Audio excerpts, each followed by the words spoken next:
Erika, izin saya sambil makan. Si Udin. Siap. Kita part 2 pengen bahas tentang indigo dan tentang penyakit. Saya izin sambil makan. Iya. Karena kemarin habis ngomongin soal si Udin, datang Ustadz Dery, saya masuk IGD. Kenapa? Saya selesai dengan Ustadz Dery. Udah mulai belum sih? Sudah mulai. Oh, udah mulai. Ya, nggak apa-apa. Sorry. Saya jadi mulai dengan Ustadz Dery itu pulangnya jam 8. Iya. Dan pada waktu itu saya nggak makan. Padahal saya jam 3 itu sudah ngemil sebenarnya. Saya sudah ngemil. Biasa kan saya jam 5 makan. Dan pulang itu saya memang sakit mah saya kambuh. Dan pulang sampai di mobil itu vertigo. 10 menit perjalanan itu kayak mabuk perjalanan laut. Mabuk darat kayak gitu. Dan saya berhenti, saya duduk di restoran. Kram, tangan saya tiba-tiba kesemutan, kaki saya kesemutan. Itu nggak pernah kejadian selama saya sakit mah. Pusing berputar, kaki saya kesemutan, perut saya kesemutan, dan bibir saya kesemutan. Saya nggak bisa ngerasain apa yang saya pegang lagi. Saya bilang mati saya di sini, mati saya pegang. Saya pikir, waduh, apakah saya santet Udin ini jangan-jangan. Ini kan ini keluar menghubung-hubungkan kejadian, cocok logi kata orang dulu kan, cocok logi kan. Dan saya sampai ke IGD, tapi saya sadar penuh. Jadi saya minta di ambulan gak datang, saya datang ke IGD, ini benar-benar real. Saya datang ke IGD, habis saya datang ke IGD, dokternya pun masih bisa saya perintah. Saya bilang, dok, saya takut jantung, dok. Kaki saya, dok. Saya bilang, dok, cek BSS, dok. Infus, dok. D5, dok. Berarti kan saya juga, artinya kesadaran saya penuh. Dan memang sakit mah. Sudah habis itu, sampai hari ini, memang lambung saya agak nggak enak. Nah, katanya Ustadz bisa menyembuhkan. Nggak bisa menyembuhkan. Bisa. Saya ngobati aja. Bisa lihat nggak sih sakit saya? Iya, kalau dari sebenarnya dokter pengobatannya gampang loh. Rutin olahraga itu. Jalan-jalan sama jemur di apa namanya? Bisa lihat penyakit dari sini aja. Dari tangan, bisa dari lidah. Lidah juga boleh. Oke, saya minum dulu ya. Sama dari wajah.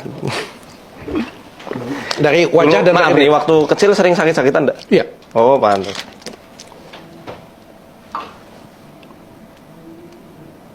Ya itu patogen luar nyerang kebanyakan AC mungkin ya. Patogen luar. Tapi saya kalau ada AC. Tapi selain itu memang ada masalah sini tulang lumbal di tulang pinggangnya. Sehingga kan kalau ketika tulang belakang itu juga ada masalah, kadang-kadang juga berpengaruh ke organ dalamnya. Di lambung limpa itu tadi. Oh, oke. Luar biasa. Mantap. Sudah dibahas tadi. Mantap, tapi benar.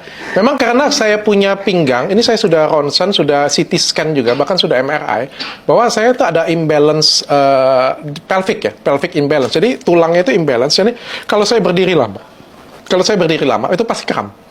Memang saya nggak pernah cocok jadi dokter bedah.